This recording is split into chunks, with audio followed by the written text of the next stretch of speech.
2025 has been a tough year for traders in downtown Kampala. From the ban on groupage cargo clearance that had many struggle to have their merchandise released, to the rental tax that ate into their already thin profit margins. And then disaster happened. Floods swept into some parts of the city, wiping out stock, shops, and hard-earned capital. As the year draws to a close, we spoke to Mr. Issa Sechito from the Kampala City Traders Association to understand or reflect on the challenges the traders faced and what they expect in the year ahead.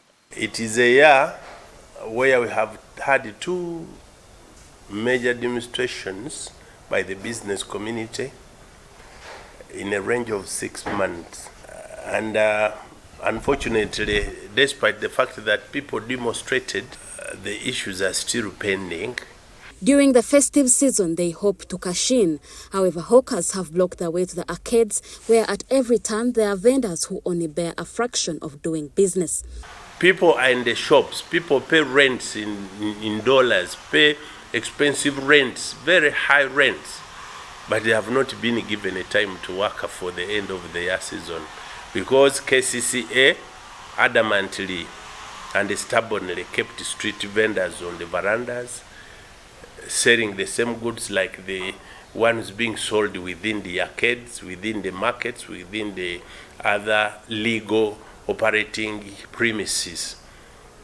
They don't pay electricity, they don't pay rent, they don't pay income tax or any other taxes, and therefore they can undercut anybody around. Vendors aside, the majority of traders imported their cargo through groupage arrangements, which is a cost-sharing method that helps traders maneuver the high import charges.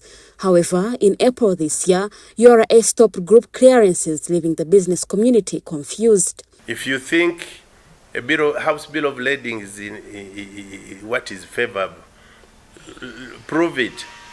When they brought it, we forcefully had to join. And unfortunately, perfecting it is a different game. Go to URA today and see how much time you spend to get your goods out. As traders were still dealing with new laws, nature reared its ugly head. Those operating shops downtown took the hardest hit. Many traders lost all their goods, properties, titles, money, real money. Some dollars were beyond recovery because the safes also submerged into water. Unfortunately, this was up to today being used as a political game. The Prime Minister, as the head of government business, visited them with the hope that these people are going to be compensated. They have not yet been compensated. We hear the list is being vetted, and they are using funny tricks like, where is your TIN number? Show us your tax clearance certificate. As if the country doesn't know that in some of the shops people are in groupage renting. Meanwhile, it is peak political season. Traders dealing in printing around Nasa and Nkrumah roads see their expectations dashed as politicians opt to import campaign materials rather than support local businesses. You just imagine a country that is heartless. The president has not had pictures printed here. And he says, buy Uganda, build Uganda. If Bubu cannot happen on your photographs, why do you enforce it on others? MPs, I've seen them importing photographs from China. Yet we have very competent stenographers. People at Nasa Road, a whole section of people with very expensive and good machines. Those that gave them contracts have not paid. We are looking for certain MPs who have cheated these people. Mr. Sekito can barely find a positive thing to say about this year. Worse still, there is hardly anything to look forward to in 2026. Even 2026 cannot be any good year. Why?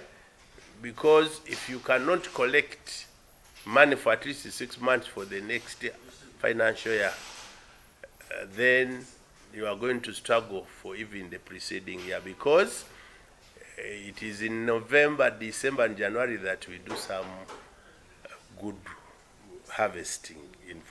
The sales are not there. So even next year, in addition of taking back children to school, we shall be looking for monthly rentals.